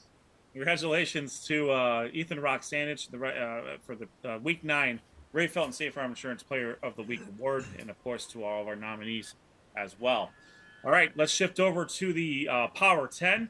Like we did last week, we had a little bit of shakeup. A lot of some upsets happen here, but what is somebody vacuuming? Somebody doing some cleaning? All right, that's my computer. On the bubble, it's going to pop up right away, and there we go. So at 11, we have Buckeye at 7-2. Bay Village, despite the loss to Rocky River, they jumped up. They jumped up here mostly because of what their playoff points look like, and in relative to where everybody else is at. North Ridgeville, Olmsted Falls, and Avon Lake. It's kind of tough to not group them together in any sort of capacity. And North Ridgeville gets the nod because they have victories over both. So that's where the 3 Southwestern Conference teams that are behind Avon all slot in together just outside of the Power 10. With number 10, it's going to be Nordonia. Number 9 is going to be Medina, jumps up with the victory over Shaker Heights. Menor again remains at 6-3, and they will remain over Medina probably for the rest of the year because of their head-to-head victory there. Aurora is 8-1. They're number 6. Highland, number 6. Hudson's number 5. Rocky River makes the jump to number 4 as the presumptive Great Lakes Conference champions. For now, I have them jump in Highland and Aurora. They do have more playoff points despite being in a lower division than both of those teams. Now, that can change next week with the victory between Highland and Aurora. The winner of that game could jump Rocky River next week. Hudson, of course, does not play, so there's no knock on them by any stretch of the imagination. But Rocky River, in my opinion, earned it on the field for this week, and we'll see where it shakes out next week. Wadsworth only drops one slot due to their loss to a very good non-conference team. They had to travel away from it. Cleveland Heights is number 2, and Avon is number 1 until someone beats them. So that is what the Power 10 looks like for Week 9. This is the penultimate Week 10 Power 10. Next week we'll have the last rankings there. So I'll allow for a minute or two of discussion before we move on to next week. I don't know if there's any surprises or anything along those lines from you guys there. Hey, well, I just had one question.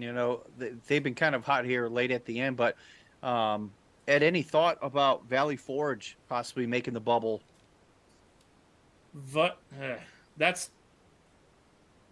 They should, honestly. They probably should, because they're going to be they would be the conference champions of the East. They lost too much in the non-conference, in my opinion, for them to be able to make that much of a jump. But it's not out of the realm of possibility, especially if they close it out next week. They'll be 5-5 with a conference championship.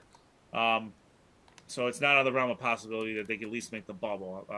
Top 10, no, but bubble as a conference champion, I think that needs to be recognized. So that's a good point. I'll give you that. Thanks. Appreciate that. Shaker Heights, quite honestly, Shaker Heights is a 7-2 team. I pointed out, I talked about this a little bit during their playoff rankings. Unfortunately for them, they haven't gotten much help from their beaten opponents, and the two teams that would put them on the map, they've lost to. And then they have another game against Cleveland Heights here. Now, if they can get Cleveland Heights, that'll probably vault them. That'll give them help. That'll help them out significantly. And it's a rivalry game, so you don't know what's going to happen there. But Shaker Heights dropped out, and they got some recognition because of their season up to this point, and they were literally a kick away from beating Rocky River and taking really taking the lead and winning the conference.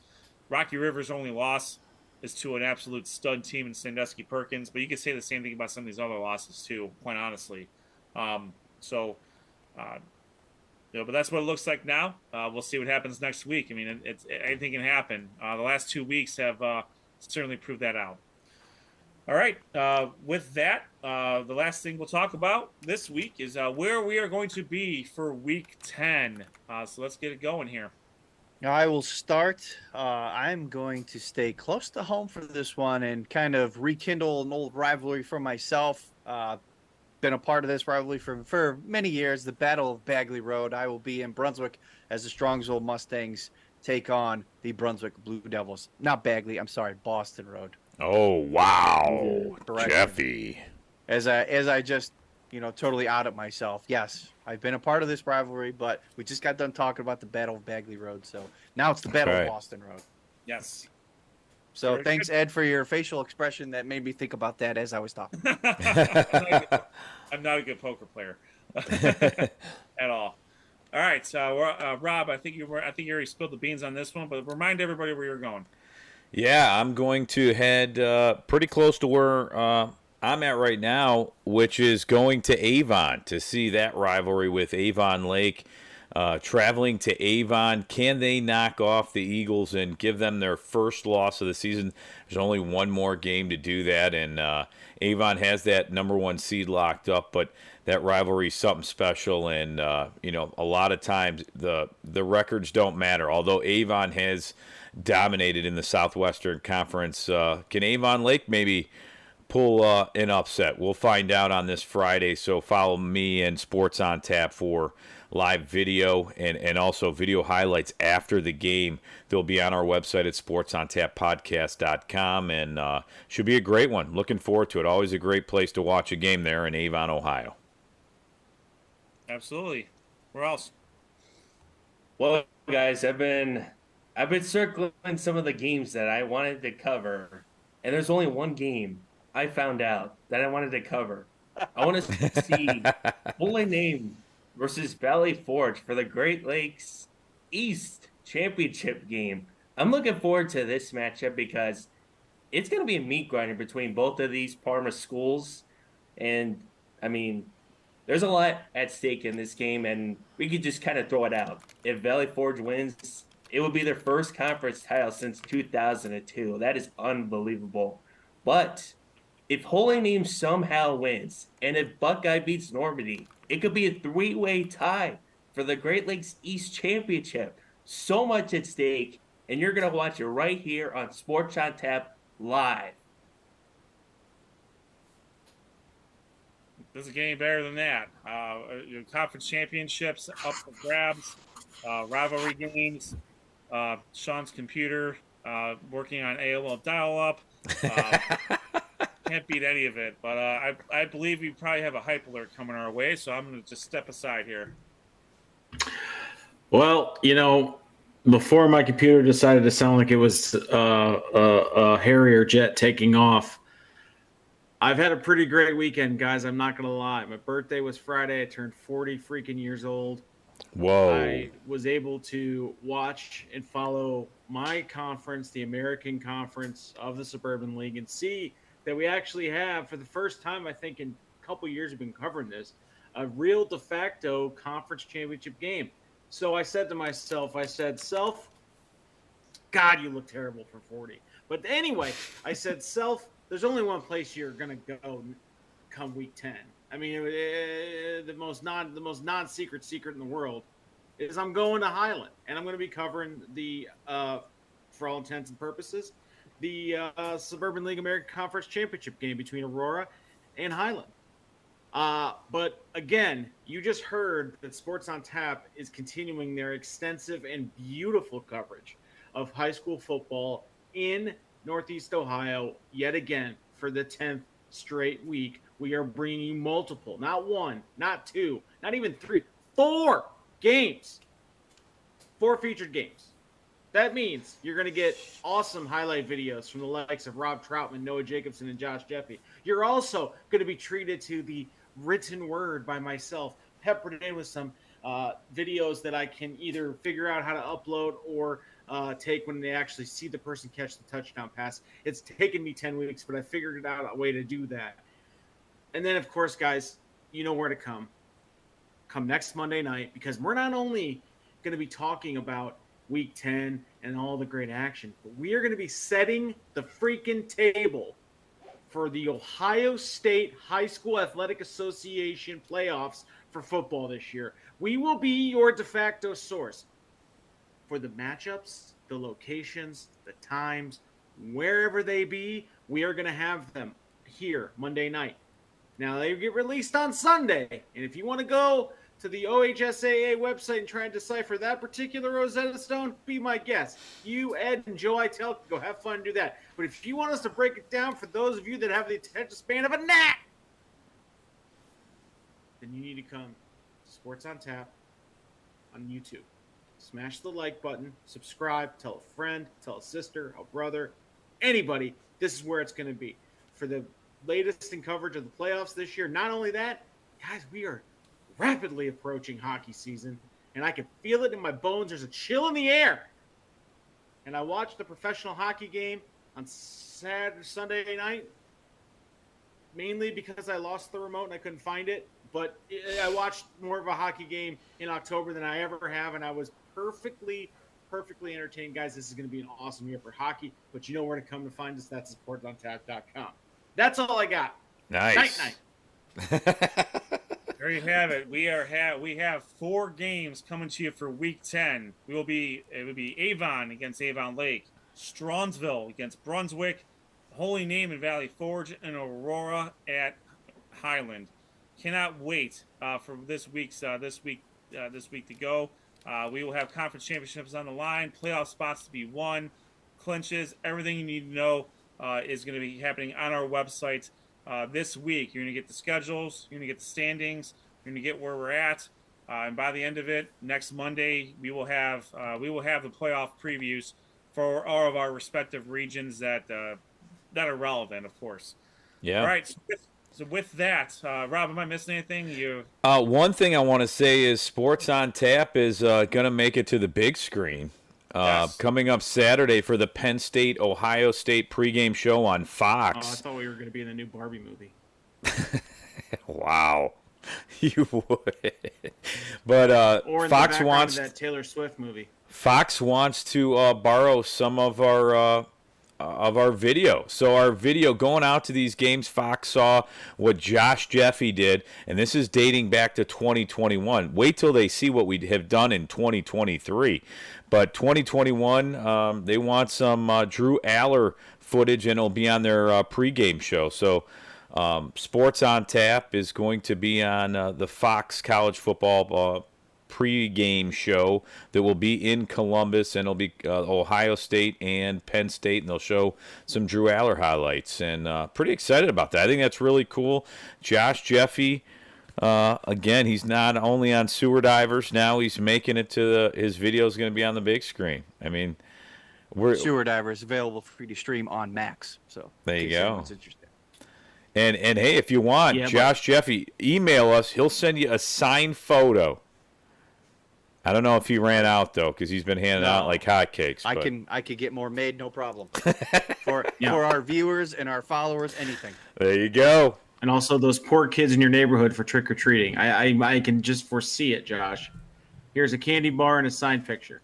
It's the gift that keeps on giving. Or just a signed picture. We're not sure. I don't normally take Eddie around the neighborhood, but maybe I may have to make a quick trip up for that one. No, it's okay, Ed. I can hand deliver yours anytime before, after, during Halloween. Fantastic. As long as you do it when I'm having a not illegal fire on the road. Thank you, Brunswick. Moving on. Sorry. Thank you, concerned citizens in Brunswick. Moving. All right, now I'm really done. There you go.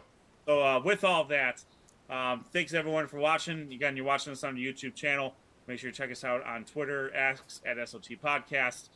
Make sure you follow us on Facebook. Check out our website, sportsuntappedpodcast.com. And for any sort of comments, questions, and concerns, make sure you email us at sportsuntappedpodcast@gmail.com. For Rob Troutman, Josh Jeffy, Professor Hype, Dr. Hoops, my name is Ed Dick, and we will see you. This is the high school football show brought to you by Ray Felton, State Farm Insurance, and we will see you on the other side. Sports on Tap's high school football coverage is on every Monday night at 7:30 p.m. Watch live on YouTube and make sure to subscribe. Sports on Tap's high school football coverage is presented by Raymond Felton State Farm. Have you compared insurance rates lately? Are you satisfied with your current insurance provider? If not, look no further than Ray Felton State Farm, a proud sponsor of Sports on Tap. For a free quote, call his office at 234-284-2996 or visit him online at rayfelton.com. RRT Productions. We shoot, we edit, you win. Visit our website at www.rrt-productions.com. For handmade quality leather products, check out Hand and Built Leather Goods. Check out their website, www.handbuiltleather.com. GV Art and Design, original and one of a kind. Check them out on their website at www.gvartwork.com and use the code ONTAP10 to get 10% off your full order. GV Art and Design.